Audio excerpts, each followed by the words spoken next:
Hi, I'm Zahn Damour. I've been an entertainment journalist for over 10 years, and I'm so excited to welcome you to my new series, Damour Movie Marketing Strategist, where I'll be reviewing TV shows and films, as well as recommending some marketing strategies that I believe will help the TV show or film to better reach its target audience. Today, we're going to be talking about one of the best shows on Netflix, Supacell, which is created, written, and produced by Rap Man.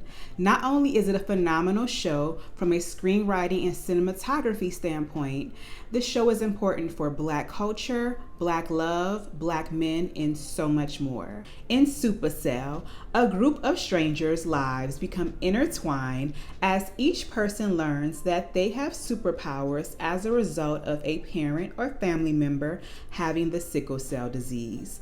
These superpowers aren't activated until they begin to cross paths with other superhumans. And once they find out, some people embrace it, others want nothing to do with it. Overall, they just want to go back to their everyday lives. As they're adjusting to their new normal, they learn that they're all in danger because a secret organization is literally kidnapping and imprisoning these superhumans to harvest them for their powers. Wow. Now, let's talk about the cast and the characters. First, we have Michael, played by Tosin Cole. He's a great lead actor and anchor for the series. I was first introduced to him via the House Party reboot, and he had to sound like he was born and raised in Los Angeles, and he nailed it. But in Supacell, I love that Tosin gets to be his full, authentic self, which is a Black British man from South London. When we're introduced to his character, Michael, he's working as a delivery driver, and he's so excited about proposing to his girlfriend, Dion. The only stressor in his life at the time is trying to make sure that his mother has access to the best sickle cell treatment possible. And he's trying to convince his mom to accept treatment at a new facility. And the show is so good because in his efforts to help his mother, unbeknownst to them, he's putting their lives in grave danger. This was a great plot twist, but let's not get ahead of ourselves. We'll discuss that later on. Next, we have Michael's fiance, Dion, played by Adelaide Adadeo. She's a social worker, and she's a strong supporting character because her presence is really important to the story. Though she doesn't have any superpowers, without her work as a social worker, checking on the families of missing kids and adults, we wouldn't know that the superhumans are being kidnapped. And Michael loves her down, okay?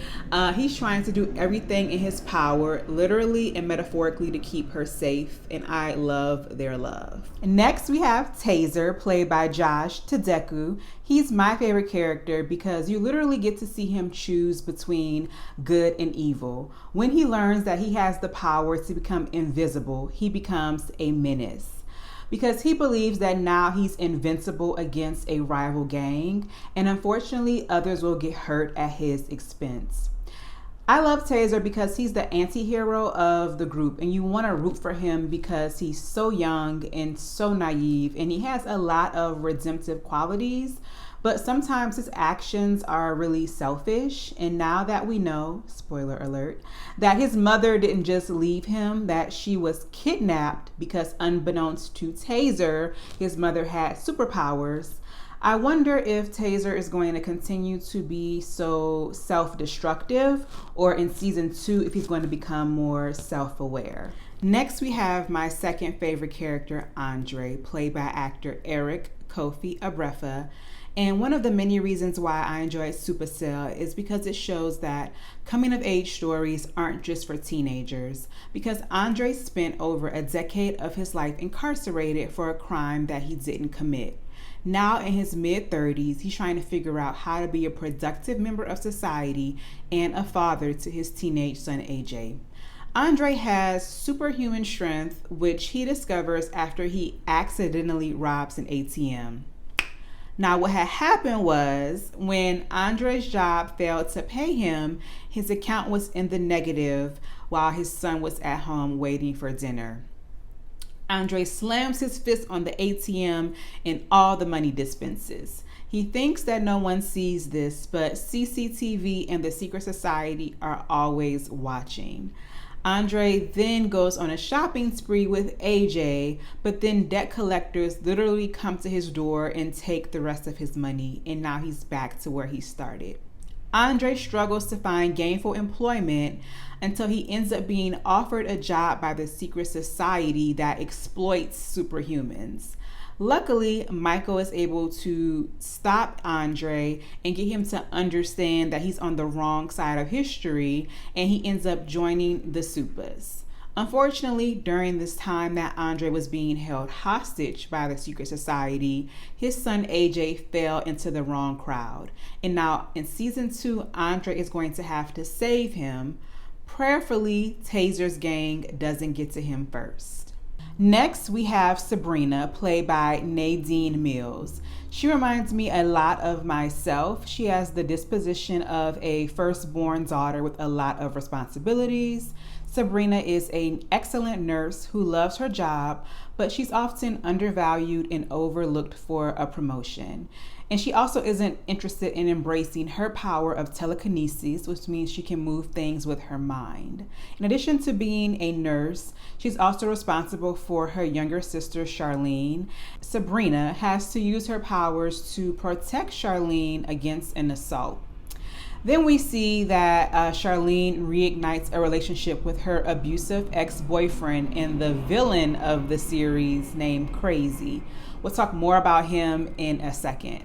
But when Charlene realizes that Crazy is not a one-woman man, she tries to get crazy herself, and Charlene ends up being taken by the secret society in a case of mistaken identity, because the society thinks that Charlene is Sabrina. So ladies, let this be a lesson. Do not spin the block on your toxic ex, because nothing good can come out of it. Lastly, we have Rodney, played by Calvin Dimba. And Rodney is my least favorite character because he is so annoying, but I've heard that that's a sign of good casting when you can't stand the character. He's kind of immature. He is a street pharmacist, and when Rodney discovers that his superpower is speed, he uses it as a gimmick to sell more product. When Michael learns that he has to unite with the 4 other Supas in order to effectively battle the secret society, Michael finds Rodney first, but Rodney has no interest in being a part of the super team. Later on, we learn that Rodney is biracial with a white mother, and the mother remarried a racist, and Rodney isn't welcome in her home. The only person that actually cares about him is his best friend, Spud. Spud accidentally gets caught into the crossfires of some street pharmacy business, and when Rodney sees that his friend is fighting for his life, it's what inspires him to finally join forces with Michael. Now let's discuss the supporting characters / villains. Crazy, played by Getz. I hope I'm pronouncing that correct, like Getz, like ghetto. I hope that's correct. First of all, this man is stunning on camera. Shout out to the director of photography, Aaron Reed, and the Ari camera, because the lighting on dark skin in this show is immaculate. And I'm not trying to typecast Getz as a villain, but he would be a phenomenal vampire in Blade, or I would love to see him in the next Black Panther film. Anyway, his character Crazy is an OG street pharmacist that should have been doing 35 years in prison, but the secret society thought that this toxic, abusive street pharmacist would be better on the streets so that he could help the society to wrangle the 5 Supas in one place at one time. Spoiler alert, Crazy fails at this mission, and when the secret society no longer has any use for him, they put him down. But I have a feeling that we might see him again in season 2. You never know. We are near the end of this review, but lastly, we need to discuss marketing strategy. As mentioned earlier, I think Supacell is a great coming of age story, especially for young men, and Netflix should also put it in the teen and young adult category.